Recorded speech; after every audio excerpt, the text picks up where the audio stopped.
Chapitre 3. Où donc est passé l'homme que j'ai épousé? Pourquoi t'as pris la voie rapide à cette heure-ci? Tu sais bien que c'est le pire moment de la journée. Pourquoi t'as pas plutôt pris l'autre route? On va être en retard. Encore un mari qui se ratatine sous les critiques de sa femme. Et toujours cette petite musique qui tourne dans sa tête. Bah, à quoi bon prendre des initiatives? De toute façon, tu te plantes toujours. Tu ne seras jamais assez bien pour elle, à quoi bon essayer? Revenons au début de la journée et demandons à cette femme. As-tu prévu d'émasculer ton mari aujourd'hui et de le forcer à se renfermer sur lui-même à cause de tes jugements? Elle répondrait sûrement quelque chose du genre certainement pas. Je veux qu'il conduise notre relation. Jamais je ne le traiterai de cette façon. Encore un couple prisonnier du schéma femme fougueuse et homme craintif. Je suis persuadée qu'aucune de nous n'a prévu d'émasculer son mari. Mais cela se produit malgré nous. Vous ne l'avez jamais vécu? Pourquoi finissons-nous souvent par réagir de la sorte? Je ne parle pas de ces moments où nous partageons avec notre mari de saines observations, ni de nos échanges de critiques positives et constructives. Il ne s'agit pas non plus de justifier le fait d'ignorer les péchés de l'autre ou de fuir une confrontation appuyée sur la Bible quand elle est nécessaire. Ce dont je parle, c'est cette fâcheuse habitude que nous avons d'analyser ces décisions à travers le filtre étroit de nos petites opinions bien ancrées. C'est le genre d'esprit critique qui pointe son nez pour démonter la confiance de notre époux et stopper net son désir de prendre les choses en main. Très tôt dans notre mariage, je me suis demandé où donc est passé l'homme que j'ai épousé. J'entends souvent des femmes se plaindre de la passivité de leur mari ou de son manque de leadership. Elles se demandent pourquoi cela leur arrive. Au sortir de l'église, le jour du mariage, un pitoyable perdant bon à rien s'empare du corps de notre robuste champion. Et ce scénario ne concerne pas que quelques cas isolés. Cela arrive très souvent. Cela donne l'impression que nous sommes en train d'assister à l'extinction des hommes, des vrais hommes. Vous avez certainement déjà aperçu ce genre d'homme qui se traîne derrière sa femme dans le centre commercial. Ses yeux sont vides, sa tête baissée. Il semble être au bord du coma. C'est l'homme castré. Il fut un temps où il se voyait peut-être comme un homme viril, un chef, démontrant ses talents et sa force, prenant des risques pour réussir, pour conquérir de nouveaux territoires et franchir de nouveaux obstacles. Ça, c'était avant que Monsieur Passivité ne s'empare de son corps. Aujourd'hui, il n'essaye même plus. Sa rage de vivre s'est envolée. En tant qu'homme et leader, il a perdu toute assurance. Son sens du risque se limite maintenant à quelques faibles suggestions soumises à l'autorité de sa femme. Dressez mon homme. Seigneur. Qu'elle soit mariée ou célibataire, la plupart des femmes ont du mal à gérer la question du contrôle. Oh oh! Nous avons souvent une pulsion enfouie au plus profond de nous. Une pulsion qui nous pousse à manipuler les hommes autour de nous. Nous ne l'exprimons pas forcément ouvertement, par un ton cassant ou des attaques verbales. Nous choisissons parfois une voie plus subtile, les sourcils qui se lèvent ou les silences manipulateurs. Quoi qu'il en soit, un homme peut être paralysé face à une femme qui cherche à le contrôler. Il cède automatiquement à la passivité. Voici l'une des définitions de l'émasculation, c'est-à-dire rendre faible, priver de sa force, de sa vigueur, Larousse. La femme de caractère peut soit arracher le cœur de son mari en l'émasculant, soit stimuler son caractère en le complimentant et en soutenant ses décisions. Alors pourquoi est-ce si facile d'émasculer? Je pense que nous serons toutes d'accord pour désigner l'orgueil comme la source de notre désir de contrôle. Mais je me demande s'il n'y a pas aussi un lien avec notre ADN. Nous avons été créés pour devenir des aides. N'oubliez pas. Nous, les filles, nous aimons le rôle d'aide. C'est lui qui nous donne la légitimité de dresser notre homme. Nos intentions sont pourtant louables. Il s'agit de l'aider à se perfectionner. Entre parenthèses, je sais ce qui est le meilleur pour lui et le lui faire savoir, c'est l'aider, non? Mais en réalité, cela n'aide pas du tout un homme qui a désespérément besoin d'espace pour endosser son rôle de leader. Le désir de contrôle. Ève a fait le choix de l'interdit, ce qui l'a entraînée dans la malédiction. Toutes les femmes, depuis, doivent lutter avec cette réalité. Nous lisons en Genèse 3,16 « Il dit à la femme, j'augmenterai la souffrance de tes grossesses, c'est dans la douleur que tu mettras des enfants au monde, et tes désirs se porteront vers ton mari, mais lui, il dominera sur toi. » Plus jeune, je pensais que cette phrase « tes désirs se porteront vers ton mari » parlait d'une sorte de désir insatiable pour lui, aussi bien émotionnel que physique. Mais j'ai étudié de plus près ce texte et consulté quelques commentaires sérieux. Et j'ai découvert que dans cette malédiction, le terme utilisé est un mot hébreu qui ne revient qu'une autre fois dans la Bible. Nous le lisons dans Genèse 4, verset 7. On retrouve cette autre occurrence du mot traduit par désir. Il fait référence au péché qui cherche à dominer Caïn. Il est écrit « Certainement, si tu agis bien, tu te relèveras. Si en revanche tu agis mal, le péché est couché à ta porte et ses désirs se porteront vers toi. Mais c'est à toi de dominer sur lui. » Voici ce qu'en dit le pasteur John MacArthur. L'homme et la femme seront confrontés, à cause du péché et de sa malédiction, à des conflits dans leurs propres relations. Le péché a transformé la configuration harmonieuse des rôles définis par Dieu en un détestable champ de bataille de volonté égoïste. Les compagnons de toute une vie, les maris et les femmes, auront par conséquent besoin de l'aide de Dieu pour s'entendre.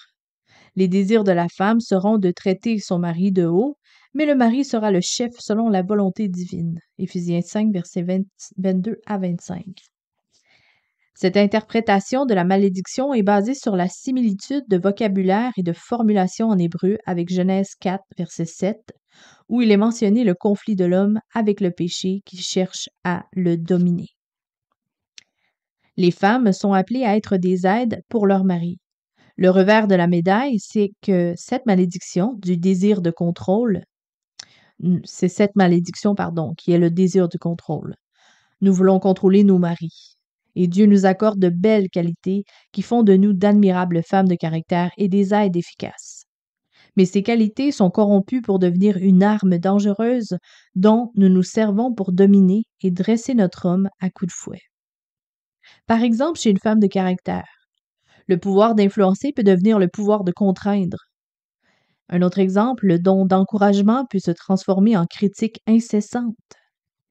Autre point, une intelligence vive peut dégénérer en un complexe de supériorité. Un autre point, une fougue passionnée peut devenir accablante. Une autre, une sagesse inspirée de Dieu peut devenir un cauchemar pour les autres par son aspect intimidant. Vous vous souvenez de la beauté de la fougue que j'ai décrite dans le premier chapitre? Eh bien, voici sa jumelle maléfique, une fougue repoussante et incontrôlée. Et celle-ci peut être aussi destructrice qu'une belle fougue peut être vivifiante. Quand une femme fait pression sur son mari, qu'elle l'abreuve de critiques incessantes, l'intimide et le rabaisse, il a tendance à chercher un lieu de refuge ou fuir.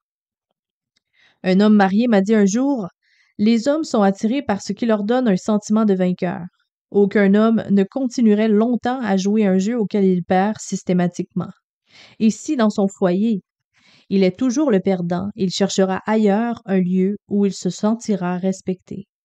En tant qu'homme, on a besoin de savoir qu'on réussit dans ce que l'on fait. » Souvent, le désir de contrôle prend sa source dans le profond besoin d'affection des femmes. Elles veulent un homme qui cherche à les séduire avec passion, qui soit prêt à se battre pour gagner leur cœur. Mais il existe aussi d'autres sources de motivation, c'est-à-dire la peur d'être blessé ou abandonné, le désir de sécurité et de stabilité, le besoin de régler les problèmes, de trouver des solutions, l'espoir que les gens ou les situations puissent changer positivement. Nous oublions si souvent que nous ne pouvons pas transformer notre époux en l'homme romantique de nos rêves. Peut-être que l'une ou l'autre de ces affirmations vous est familière. Combien de fois avez-vous tenu ce genre de propos? En parenthèse, à quelques détails près, c'est une liste de mes propres expressions et notez bien tous les points d'exclamation. Vous les voyez pas? Fermez la parenthèse, mais moi je les vois. Premier exemple d'affirmation. J'essaye seulement de t'aider. Deuxième. Si je veux que ça soit fait correctement, il faudra que je le fasse moi-même. Deuxième. Troisième. Si je ne m'en charge pas, ça ne se fera pas. C'est la dernière fois que je baisse ma garde. J'essaye juste de te protéger.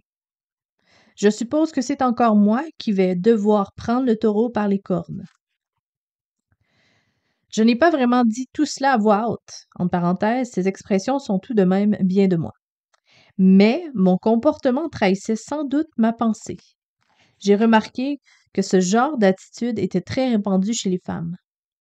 Regardez autour de vous et vous reconnaîtrez beaucoup de couples enfermés dans ce cycle, femmes fougueuses et hommes craintifs. Et les femmes avides de contrôle ne sont pas les seules à dénigrer les hommes. Notre culture communique le message selon lequel les hommes d'aujourd'hui ne sont pas à prendre au sérieux. Les hommes sont les nouvelles femmes. Dans son livre Are Men Necessary? When Sex Collide, c'est-à-dire les hommes sont-ils indispensables? La collision des sexes, Maureen Dowd décrit la peur des hommes face aux femmes dominantes. Selon elle, à cause de cela, beaucoup de celles qui sont issues de la génération de la libération de la femme ont fini seules et sans enfants. Et d'ailleurs, les statistiques le prouvent de plus en plus. La chroniqueuse Kathleen Parker réfute cette hypothèse et elle explique. Les hommes ne sont pas détournés des femmes intelligentes et brillantes parce qu'elles sont intelligentes et brillantes. Il est plus probable qu'ils se soient détournés parce que le mouvement féministe, qui a encouragé les femmes à être intelligentes et brillantes, les a aussi encouragées à devenir hostiles et méprisantes envers les hommes. Parker revient sur la manière dont les hommes ont été définis ces 30 dernières années, c'est-à-dire des espèces de gros machos, des pères minables, des primates agressifs qui tabassent leurs femmes les dimanches de match. Elle poursuit en analysant l'ironie de ce que nous, les femmes, attendons de ces gros machos. Ça va comme suit. Les femmes voulaient que les hommes soient à la fois la source du revenu du foyer, mais aussi le sosie de leur meilleur ami, chronométrant leurs contractions, changeant les couches du bébé et aimant faire le tour des brocantes le dimanche après-midi. Mais malheur à celui qui oserait faire preuve d'un peu de virilité, car alors là, ciao mon pote. Parker enchaîne en mettant en avant l'effet global de ce dénigrement systématique de la masculinité, qui va au-delà de nos relations personnelles, pour imprégner toute notre culture. Ça va comme suit. Et puis, quand on ne dénigre pas les hommes, on amoindrit la notion de virilité. Regardez le monde des médias et tous les marqueurs culturels d'aujourd'hui, on y voit une société féminisée qui préfère des hommes aseptisés, imberbes, bien pompés et si possible gays. On dirait qu'il n'y a qu'à allumer la télévision le soir pour être face à l'un de ces nouveaux marqueurs culturels. Je suis tombée sur cet article choc, une nouvelle génération de mauviettes télévisuelles. Cela m'a ouvert les yeux sur le grand basculement qui a eu lieu dans l'image de l'homme au niveau culturel depuis mon enfance. D'après ce que je lis, il semblerait qu'il existe tout un tas de séries télévisées dont le personnage central est un homme déstabilisé face aux évolutions de son rôle au milieu de femmes à succès. Si on en croit ce producteur, la virilité est violemment attaquée. Aujourd'hui, dans les médias, les hommes sont vus comme des bouffons incompétents et des mauviettes qui ont besoin d'être maternées. Les femmes parfaites qu'ils ont épousées, entre parenthèses, on ne sait pas trop pourquoi, se coltinent ces feignasses immatures. Les conflits qui en découlent deviennent source de divertissement moderne. Plus rien à voir avec les héros du temps de ma grand-mère, comme Matt Dillon, l'officier de police des plaines, qui protégeait les plus faibles. Dans les générations précédentes, les hommes étaient le plus généralement dépeints dans les médias comme sages, c'est-à-dire Jim Henderson, le père de la série américaine Papa a raison, ou fiables. C'est un autre exemple, Charles Ingalls, dans la petite maison dans la prairie. C'étaient des leaders à toute épreuve. Le capitaine Jean-Luc Picard dans Star Trek qui n'avait peur de rien dans l'espace. Et ce n'est pas seulement une réalité dans l'industrie du divertissement. On assiste à une véritable redéfinition de la masculinité, en particulier dans le domaine de la mode. J'ai été un peu déstabilisée par un article qui affirmait les tendances dans la mode prouvent que les hommes sont les nouvelles femmes. Comment? J'en suis restée bouche bée. Et vous? Mais ça. Les tendances évoquées étaient entre autres les jupes pour hommes, les collants à motifs pour hommes, entre parenthèses, imaginez des collants colorés sur des jambes masculines. Désolée de vous imposer une telle image. Et la version mâle du bikini, le mankini. Je n'imagine même pas ce qu'en aurait dit un gars comme John Wayne. Un article du Wall Street Journal note combien ces nouvelles tendances vestimentaires pour les hommes sont bien accueillies, même d'un point de vue linguistique. Il y a 5 ans, l'English Oxford Dictionary a ajouté le terme man bag, c'est-à-dire un sac à main pour homme. Il semblerait qu'on puisse rajouter pour homme après n'importe quel article typiquement féminin, et voilà, une nouvelle mode est lancée. Je pensais qu'au moins le maquillage serait un domaine réservé. Il doit bien y avoir au moins un truc qui reste exclusivement féminin. Puis j'ai découvert le guy liner, l'eyeliner pour homme. Plus rien n'est donc sacré. Je dois préciser qu'elle a énormément d'humour dans son écriture. Que se passe-t-il? Comment en est-on arrivé là? Si l'art est un reflet de la culture, alors nous avons besoin d'une révolution de la véritable masculinité. Si l'art façonne la culture, alors nous avons besoin d'hommes qui prônent la vraie masculinité pour aller à l'encontre de ce que produisent Hollywood et le monde de la mode. Toutes ces inversions des genres amènent une grande confusion chez les jeunes générations qui se battent pour comprendre comment devenir des hommes ou des femmes. Pendant que je travaillais à ce chapitre, une jeune femme désespérée a posé ce commentaire sur mon blog. Je suis accro au lesbianisme et à la masturbation, mais j'ai aussi un copain. Oh mon Dieu, je suis tellement paumée. Son cri représente celui de tant d'autres jeunes de sa génération qui sont noyés dans ces énormes chaos moraux. J'ai peur que cela ne soit la conséquence de ces dernières décennies durant lesquelles les rôles ont été inversés dans les couples. Le respect et l'affection ont disparu et le divorce est devenu la règle plutôt que l'exception. Laura se décrit elle-même comme venant d'une lignée de femmes de caractère, entre parenthèses destructrices. Elle voyait les hommes comme inutiles et facilement remplaçables. Son mariage est l'exemple type de cette tendance culturelle. Elle m'a expliqué dans quelle mesure sa fougue destructrice a joué sur son attitude en tant qu'épouse.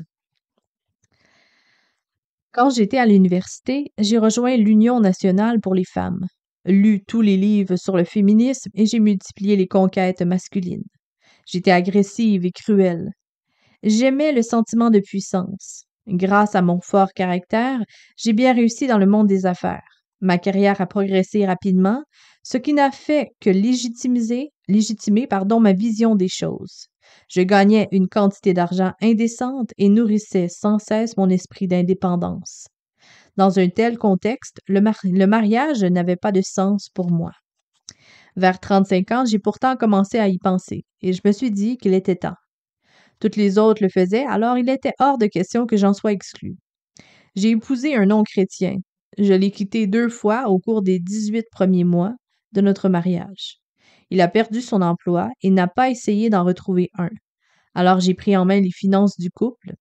Je lui donnais son argent de poche chaque mois et j'exigeais qu'il me rende des comptes.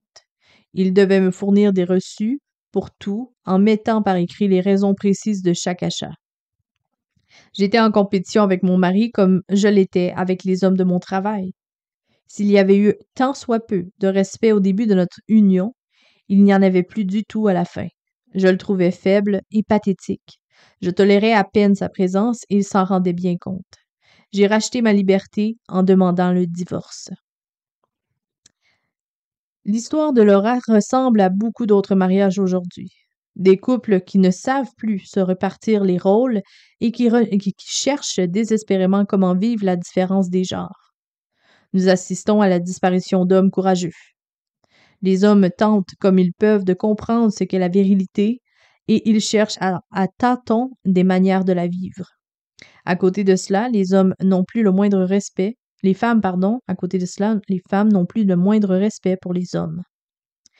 Anna Rosin, dans son article La fin des hommes, pose la question de savoir où va nous mener cette tendance culturelle. Pour la première fois dans l'histoire des États-Unis, la répartition de la masse salariale penche du côté des femmes. Elles occupent aujourd'hui la majorité des postes du pays. La classe ouvrière, qui a longtemps été un symbole de masculinité, pour nous, est lentement en train de devenir un matriarcat. Les femmes sont aujourd'hui les plus nombreuses dans les universités et les formations professionnelles. Pour 2 hommes qui obtiennent un niveau licence cette année, 3 femmes en feront autant. Alors, que pouvons-nous faire? Vous et moi ne sommes probablement pas à même de produire une œuvre médiatique capable de stopper les dégâts occasionnés par la mode du male bashing, son dénigrement notamment. Et nous n'avons pas non plus la réponse à la montée du matriarcat dans le monde économique et éducatif. Mais il y a des choses que nous pouvons faire. Premièrement, encourager intentionnellement les hommes qui nous entourent et qui cherchent à vivre une masculinité biblique dans une culture qui ne les prend pas au sérieux. Deuxièmement, faire le choix d'être un agent de changement dans les conversations entre femmes lorsque les hommes commencent à y être dénigrés. Inverser cette tendance négative et encourager les femmes à soutenir leur mari. Troisièmement, ne jamais dénigrer un homme, mari, fils, frère, collègue, en privé ou en public. Ensuite, procurer des modèles de masculinité pour nos fils et les jeunes hommes autour de nous. Ensuite, lire de bons livres, de bons écrits sur le rôle de l'homme et de la femme selon la Bible. Être vigilante et nous tenir informés pour protéger nos cœurs et nos esprits des assauts incessants d'une culture unisexe. Et pour poursuivre, demander à nos maris ce que nous pouvons faire pour les encourager à vivre leur masculinité. Pourquoi est-ce si important? C'est important parce que la dévalorisation des hommes dans le couple comme dans la société en général met à mal l'image sacrée et mystérieuse que Dieu a posée sur le mariage. Dieu a créé l'humain, homme et femme, pour une raison. Il est écrit en Genèse 1, verset 27, « Dieu créa l'homme à son image, il le créa à l'image de Dieu, il créa l'homme et la femme. » Il n'a pas écrit des êtres dépourvus de genre. La masculinité est attachée au rôle et aux responsabilités que Dieu a confiées aux hommes. Elle a pour but de refléter le côté guerrier de notre époux éternel. Le fait de dénigrer la masculinité revient à ridiculiser le plan de Dieu dans sa création. Cela entache la métaphore sacrée du mariage. Éphésiens 5, versets 22 à 33, il nous aide à comprendre le but de Dieu lorsqu'il a créé l'homme et la femme et qu'il les a unis dans le mariage. Le mariage n'a pas été fait pour l'homme et la femme. Il a été fait pour exposer l'Évangile. Il n'est pas centré sur nous. Le mariage est comme une métaphore. Dieu se sert de cette relation sacrée comme d'une parabole, un modèle qui représente plus qu'un homme et une femme devenant une seule chair. Il représente la relation entre Jésus et l'Église. Voilà la signification profonde du mariage. Cela signifie être une représentation vivante de la relation qui unit le Christ à son Église. Je ne dis pas que nous ne devons rien attendre du mariage pour nous-mêmes, ni que Dieu ne veut pas que nous y trouvions du plaisir personnel. Pas du tout. J'essaie juste de souligner le fait que le mariage, c'est bien plus que 2 individus au sein d'un couple en particulier. Cela va beaucoup plus loin. Dieu avait un plan bien précis pour le mariage. Dieu veut que chaque mariage soit rempli d'unité, de tendresse, de plaisir, d'aventure, d'exaltation et de passion, d'humilité et de sens du sacrifice, de pardon et de grâce. Rempli au point que les gens se disent en le voyant: Ah, c'est donc ça à quoi ça ressemble vraiment l'amour? Maintenant je comprends. Et ce vrai amour que les gens voient entre nous en tant que mari et femme sert finalement à rediriger leur regard vers la relation d'amour entre le Christ et son Église. Mais quand un homme n'agit pas comme il devrait avec son épouse, ou quand une femme domine son mari, quand les rôles de chacun sont confus, on a un gros problème. On envoie un message ambigu, on rate l'occasion d'être un reflet de l'Évangile à travers notre mariage. Elle m'a encore surpassée. Hé, il faut que tu vois ça. Elle a un sacré caractère, celle-là. En tout cas, je plains son mari. Leroy m'a appelé pour que je voie l'article qu'il était en train de lire dans notre journal local.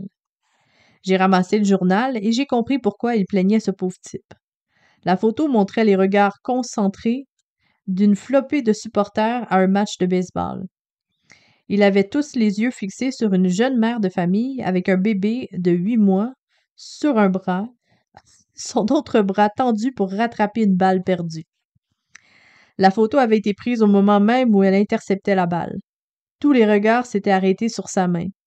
Mais sous son bras tendu se tenait son mari qui avait les deux bras tendus vers cette même balle.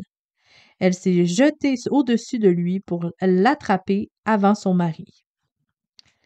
Quand un journaliste l'a interrogée sur le fait qu'elle avait attrapé cette balle sous le nez de son mari embarrassé, elle a expliqué avec indifférence que c'était elle qui l'avait tenue en premier dans sa main et que de ce fait, cette balle était légitimement la sienne. On lui a aussi demandé son avis sur toute l'attention qu'avait attiré cette photo dans la presse. Elle a alors répondu qu'elle adorait voir la tête que faisait son mari sur l'image. Une tête qui disait clairement « Elle m'a encore surpassée ». Et j'ai souvent vu ce genre de situation. Je vous ai déjà parlé des aspects effrayants de mon caractère fort et de la manière dont cela avait affecté mon mari. Mais ce n'est que lorsque j'ai compris que ma manière d'être avec lui était en lien avec mon désir de glorifier Dieu, que les choses ont commencé à changer dans notre mariage. Quand cette vérité s'est imposée dans mon esprit et que j'ai compris combien mon attitude était honteuse, j'ai été anéantie. Cela m'a vraiment brisée. Je me suis rendu compte que j'étais coupable de présenter une fausse image, une image plutôt faussée, de la relation d'amour entre le Christ et l'Église. J'étais coupable de gâcher ce merveilleux tableau par mon attitude destructrice. Il fallait que je change ma manière d'être avec mon mari par amour pour l'Évangile, par amour pour la gloire de Dieu. J'ai utilisé le terme d'émasculation pour désigner mon comportement destructeur.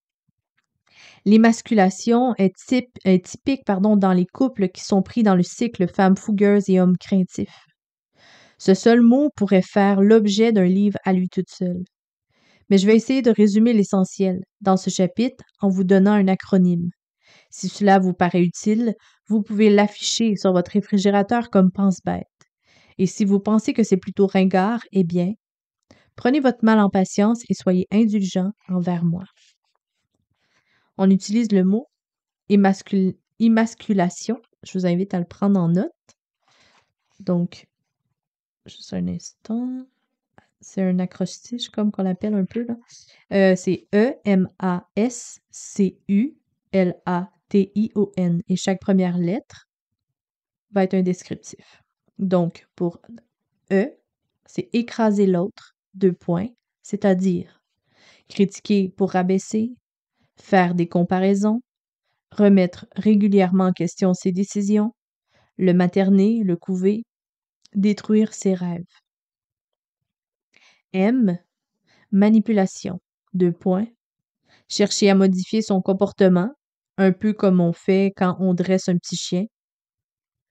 Autre point, faire pression sur lui pour obtenir ce que je veux ou pour le forcer à prendre les choses en main. Ensuite, avoir des motivations cachées derrière une fausse gentillesse et des clins d'œil. Et utiliser le sexe comme outil de chantage. A.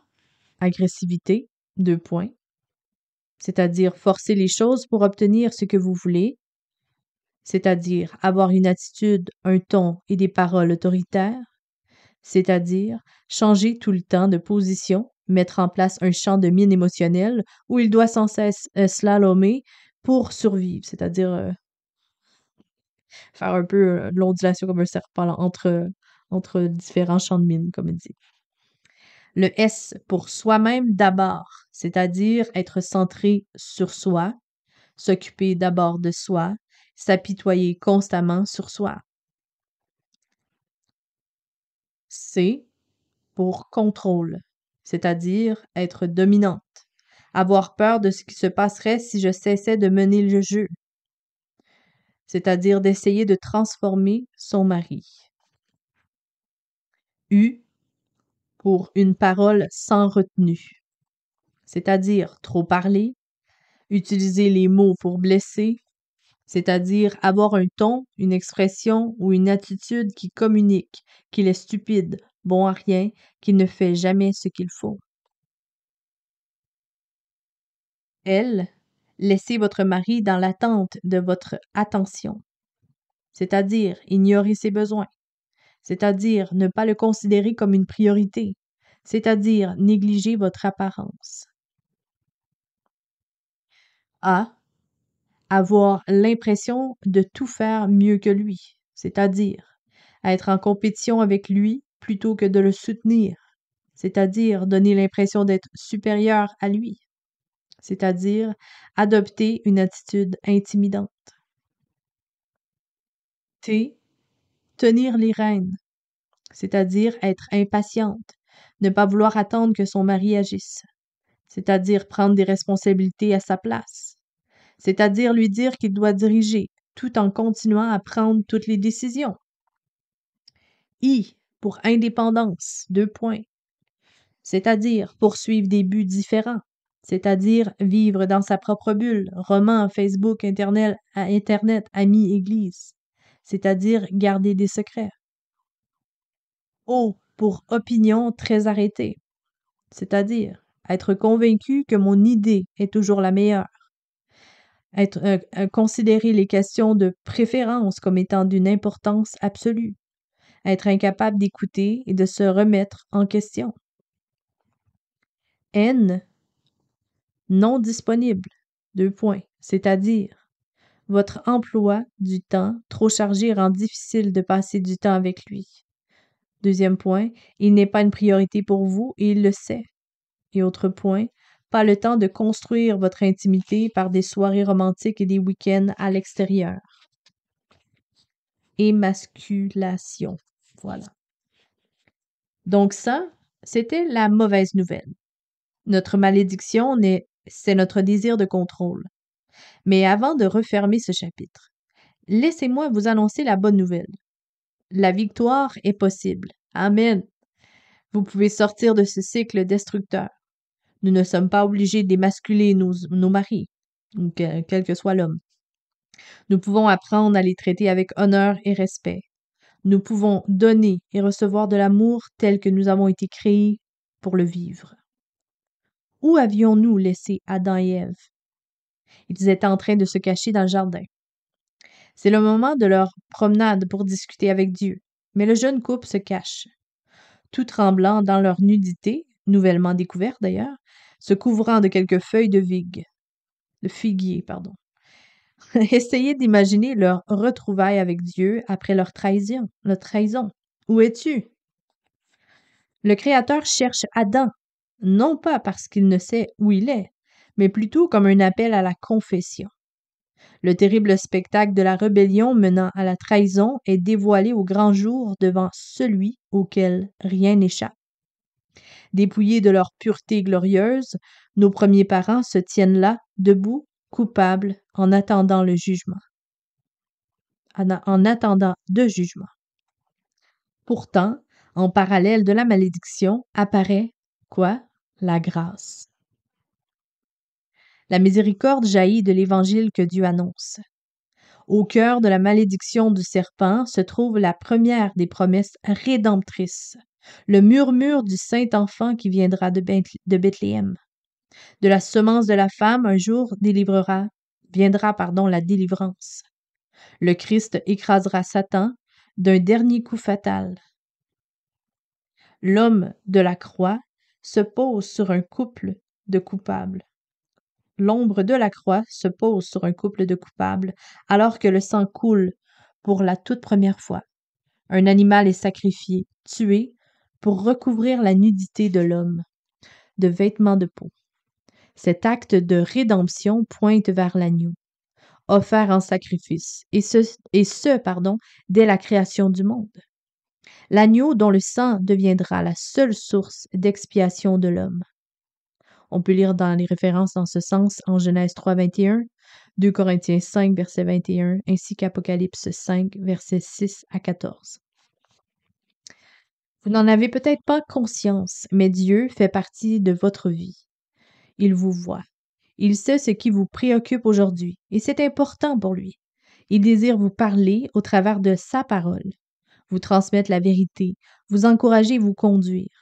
Il veut plus que tout être en communion avec vous. Il trouve du plaisir à faire renaître de la beauté des cendres d'un mariage brisé. Vous ne vivez peut-être rien de cette relation profonde et personnelle avec Jésus. Peut-être qu'entendre parler d'un Dieu personnel vous semble étrange. Peut-être même que vous avez peur de vraiment discuter avec lui. Vous avez peut-être envie de vous cacher de lui parce que vous savez que vous êtes indigne, et, en parenthèse, tout comme moi, de vous approcher d'un Dieu si saint. Mais c'est là qu'on touche le cœur de l'Évangile. Évangile veut dire bonne nouvelle, et la bonne nouvelle, la voici. Jésus-Christ est venu pour subir la punition pour nos péchés et nous laver de toutes nos iniquités, pour que nous puissions entrer en relation avec le Dieu saint. Cette offre, c'est aussi pour vous. On lit en Jean 15, versets 11 à 13. Je vous ai dit cela afin que ma joie demeure en vous et que votre joie soit complète. Voici mon commandement. Aimez-vous les uns les autres comme je vous ai aimé. Il n'y a pas plus grand amour que de donner votre vie pour vos amis. Écoutez bien ce qui suit. En Jean 15, versets 14 et 15, vous êtes mes amis si vous faites ce que je vous demande. Je ne vous appelle plus serviteur parce que le serviteur ne sait pas ce que fait son Seigneur, mais je vous ai appelé amis. Laissez-vous pénétrer par ces paroles. Quel amour incroyable! Cette merveilleuse invitation à l'amitié sort directement de la bouche de Jésus, alors qu'il parlait à ses disciples peu de temps avant sa mort. Alors qu'il les préparait à son départ, il a voulu aborder le sujet de l'amitié. Il vous aime, il a donné sa vie pour vous. Il désire construire une relation personnelle avec vous et il vous invite à être son ami. Entrer dans cette relation d'amour, cela implique pour vous d'admettre votre état de péché et votre incapacité à approcher le Dieu très saint par vos propres moyens. Quand vous exprimez votre besoin de pardon et que vous vous détournez de vos péchés, quand vous confessez votre besoin de Jésus, il vous purifie, son esprit vous remplit et votre nouvelle vie en Christ peut commencer. Allez notamment lire en Romains 3, versets 21 à 24, Romains 5, versets 6 à 15, 1 Corinthiens 6, versets 19 à 20, ainsi que 1 Jean 1, verset 9. Ce n'est qu'après cela que vous avez les fondements nécessaires pour vivre et partager l'amour. Ce n'est que lorsque Jésus est l'objet de votre amour que vous pouvez recevoir et donner de l'amour aux autres. Le plus profond des mystères de l'amour est la passion dont fait preuve Jésus, dans son désir enflammé pour son épouse. Il veut s'emparer de votre cœur. En tant qu'époux, il a mis en place un grand plan de salut. L'amour qui a été démontré à la croix ne cachait aucun motif égoïste. Il désire vous attirer à lui et gagner votre cœur. Il vous fait une offre extravagante, son amour. En donnant sa vie pour vous, il vous promet de vous délivrer de l'influence des ténèbres. Il prend plaisir à transformer des femmes de caractère repoussantes et destructrices en de magnifiques guerrières au cœur tendre. Comme moi, vous avez certainement lutté avec cette tendance à vouloir tout contrôler. Nous ne voulons pas émasculer nos hommes, mais nous le faisons tout de même.